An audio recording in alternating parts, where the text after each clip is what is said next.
इस वीडियो में हम समझेंगे कि डिमांड शेड्यूल क्या होता है। According to Samuelson, the table relating to price and quantity demanded is called the demand schedule.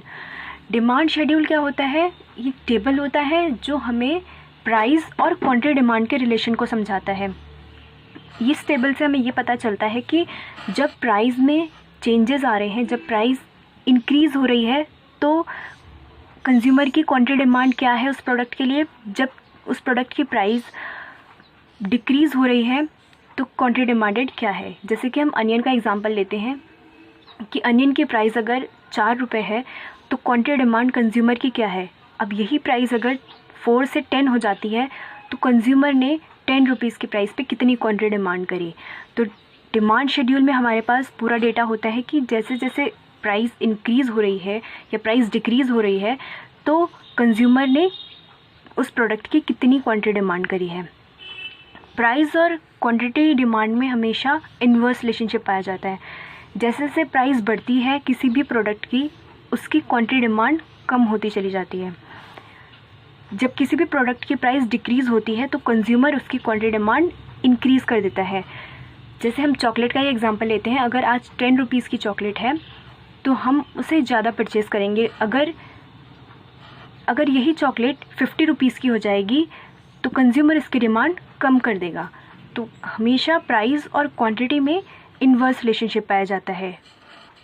Price जब इंक्रीज़ होगी तो क्वांटिटी डिमांड डिक्रीज़ होगी, जब प्राइस डिक्रीज़ होगी, कम होगी, तो क्वांटिटी डिमांड इंक्रीज़ होगी। डिमांड शेड्यूल भी 2 टाइप्स के होते हैं, individual demand schedule and market demand schedule. Individual demand schedule के अंदर हम पर्टिकुलर एक बायर की बात करते हैं पूरे मार्केट में। मार्केट डिमांड शेड्यूल के अंदर हम सारे बायर्स की बात करते हैं, जितने भी बायर होते हैं मार्केट में। इंडिविजुअल डिमांड शेड्यूल, इसकी डेफिनेशन देखते हैं। It refers to demand schedule of an individual buyer for a commodity in the market. Individual demand schedule हमें ये बताता है कि एक पर्टिकुलर बायर ने किसी भी कमोडिटी के लिए कितनी क्वांटिटी डिमांडेड करी है। ये जैसे हम मानते हैं कि हमारे पास मार्केट में 2 कंज्यूमर है, ए एंड बी। तो ये ए का डेटा है, ये प्राइस दे रखी है हमें, ये क्वांटिटी डिमांडेड दे रखी है उसकी।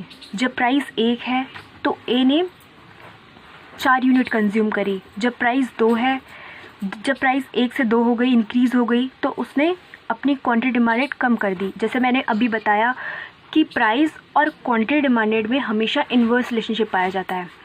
जैसे जैसे प्राइस बढ़ती है कंज्यूमर क्वांटिटी डिमांड कम कर देता है। जब प्राइस 3 हो गई तो उसने 2 क्वांटिटी डिमांड करी। जब प्राइस 4 हो गई तो उसने 1 ही क्वांटिटी डिमांड करी। तो इंडिविजुअल डिमांड शेड्यूल में हमने क्या देखा कि एक पर्टिकुलर बायर, एक बायर जब प्राइस में चेंजेस आ रहे हैं तो वो अपनी क्वांटिटी डिमांड किस तरीके से चेंज कर रहा है। उसकी क्वांटिटी डिमांड डिक्रीज़ होती चली जा रही है। जैसे जैसे प्राइस इंक्रीज़ हो रही है वैसे वैसे उसकी क्वांटिटी डिमांडेड डिक्रीज़ होती। अब हम मार्केट डिमांड शेड्यूल की बात करेंगे। It represent demand for a commodity by all the consumer in the market. जितने भी कंज्यूमर हैं मार्केट में, जब उन्होंने कितनी डिमांड करी प्राइस के चेंज होने पे, जब हम उसकी बात करते हैं तो वो मार्केट डिमांड शेड्यूल के अंदर आता है। ये हमें प्राइस दे रखी है, ये कंज्यूमर ए की क्वांटिटी डिमांड है, ये कंज्यूमर बी की क्वांटिटी डिमांड दे रखी है और ये टोटल मार्केट डिमांड दे रखी है।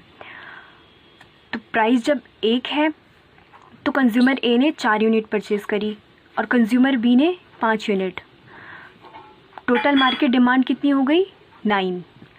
जब प्राइस 2 हो गई तो कंज्यूमर ए ने 3 यूनिट परचेज़ करी और कंज्यूमर बी ने 4 यूनिट। तो टोटल मार्केट डिमांड कितनी हो गई? 7। जब कंज्यूमर ए कंज्यूमर बी को ऐड करेंगे हम इनकी डिमांड तो ये हमारी मार्केट डिमांड बन जाएगी। ऐसे ही कितने भी कंज्यूमर हो सकते हैं, ए बी सी डी, जब सबकी हम डिमांड ऐड करते जाएंगे तो वो हमारी मार्केट डिमांड बन जाएगी। कितनी मार्केट में डिमांड हुई है टोटल, तो वो हमारे एक पर्टिकुलर कंज्यूमर की डिमांड से निकलेगी जब हम उन सबको ऐड कर देंगे। तो आप देख रहे हो जैसे यहाँ पे भी इन्वर्स रिलेशनशिप है प्राइस और क्वांटिटी डिमांडेड में। जैसे जैसे प्राइस बढ़ रही है तो वैसे वैसे क्वांटिटी डिमांडेड डिक्रीज़ हो रही है। जब प्राइस 1 है तो उसने 4 यूनिट परचेज़ करी और कंज्यूमर बी ने 5।